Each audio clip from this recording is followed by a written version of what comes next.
Bond from the Wits School of Governance.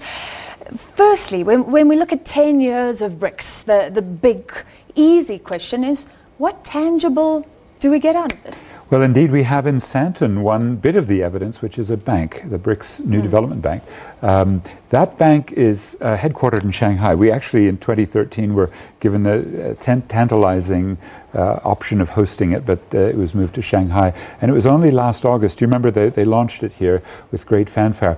The BRICS New Development Bank plus a Contingent Reserve Arrangement, CRA, are meant to be the BRICS' own institutions against the overwhelming power and in a sense, monopoly of the International Monetary Fund and the World Bank. But then the critical question, Francis, have they made any difference? And because the BRICS New Development Bank has just, since 6 weeks ago, late May, a big loan to Transnet, $200 million, and then just yesterday announced the continuation of a loan, which Brian Molefe, the head of ESCOM, had taken up a couple of years ago, but then dropped. It was a partly solar, partly Soweto electrification loan.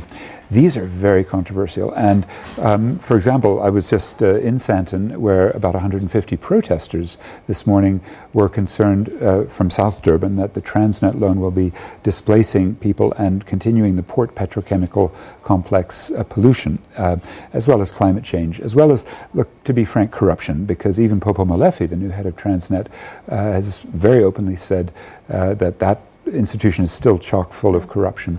As for ESCOM, we know the terrible problems there, and that the BRICS New Development Bank was willing to lend to Molefe without any of the protections means we may not really have a new institution, but one that replicates some of the worst habits of the old. Well, this is so interesting, because I was thinking, say China announced directly a loan to ESCOM. I think people would jump up and down and say, this is economic colonialism. You can't accept a direct loan from China. But through the bank, I mean, China is the main funder of the bank, is it not? Yes, well, China is... Are we using a backdoor? China has, in the New Development Bank, the same ratio, which is currently $2 billion US of capital contributions, but they can ramp it up and make it bigger. For the contingent reserve arrangement, that is, if we have a big financial crisis, we need an emergency loan, they've put in the most, $41 billion, and we're putting in 10, and the other three BRICS are putting in 18. So it's a bit variable. Look, the main thing, though, is that you ask, if ESCOM needs money, it needs to borrow. The question, does it need to borrow internationally? For some things, for importing major capital equipment that we don't make here, yes, of course, and then you need a foreign currency loan. This is the dilemma, though, with the China Development Bank. When they were here in 2013, we should have jumped up and down in outrage, because it was Brian Molefe who was taking a $5 billion loan for Transnet. Now, we know what happened to that loan, and we didn't know because Ama Bongani and some Daily Maverick journalists found the emails, and the emails showed, well, that loan goes to buy locomotives, and the locomotives are from South China Rail. Oh, and the kickbacks, you know, it was an absolutely outrageous relationship. I think Xi Jinping should be asked by good journalists, will he pay back the money? There was clear evidence of corruption and overcharging and procurement fraud. And the same happened with the big cranes. There are 7 big red cranes in the Durban harbor. Same thing. So yes, the Chinese are lending. Yes, they want their own companies to be the beneficiaries. And the final point for the big loan yesterday, which is $3 billion plus, it's for Kusile, and Kusile is the biggest power plant in the world with coal-fired power under construction. Medupi was that, and it's nearly finished. People are asking, do we need that much new capacity? Shouldn't we delay the last 2 of the 6 coal-fired generators? For me, the big question is, as taxpayers, should we be relieved that it's not us paying, it's the bank funding? Is there enough checks and balances to make sure that money is used wisely and doesn't exacerbate corruption, because there's an endless tap, like we definitely need to avoid a taxpayer bailout of the corruption to ESCOM. But if it's a loan, who then pays the bill?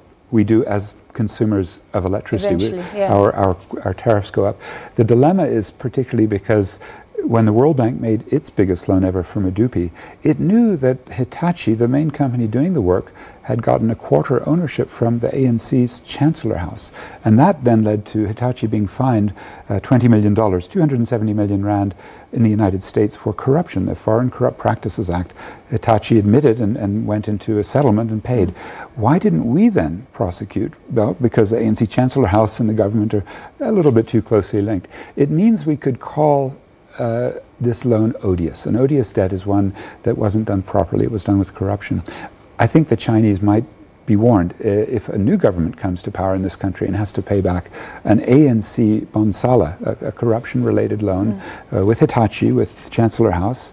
Maybe it'll say, well, you know, China, you have the liability on that. Maybe you should take the hit. China also, I mean, the trade wars are going on. So China would obviously be looking for new markets because exports to the US are being curbed. Could it still be beneficial for us? Well, the dilemma is that as China and the US go into this awful war with this maniac in Washington, Donald Trump, creating havoc in every field, geopolitics, economics, trade, climate, it means that there will be a lot of displaced goods that would have gone to the US and now are going to be pushed into other markets like ours.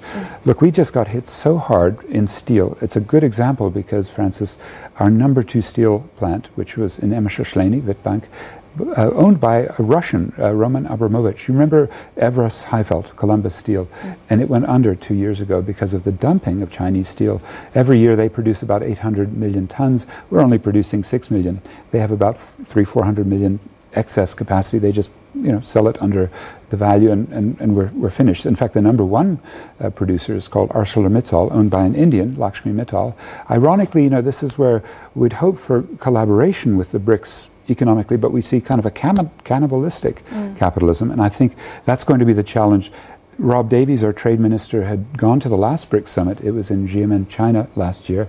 Unfortunately, the pressure on him within the BRICS is to agree no protectionism, which means maybe our steel industry, like some of our poultry industry to Brazil, comes under extreme threat. I think some of the trade that seems good in principle, in practice, we're not going to win on this.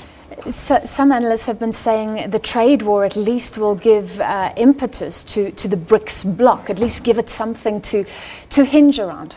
I would like to think that the BRICS bloc could challenge systematically Donald Trump because the EU decided not to. China actually last week said to the EU, please join us in the World Trade Organization to object.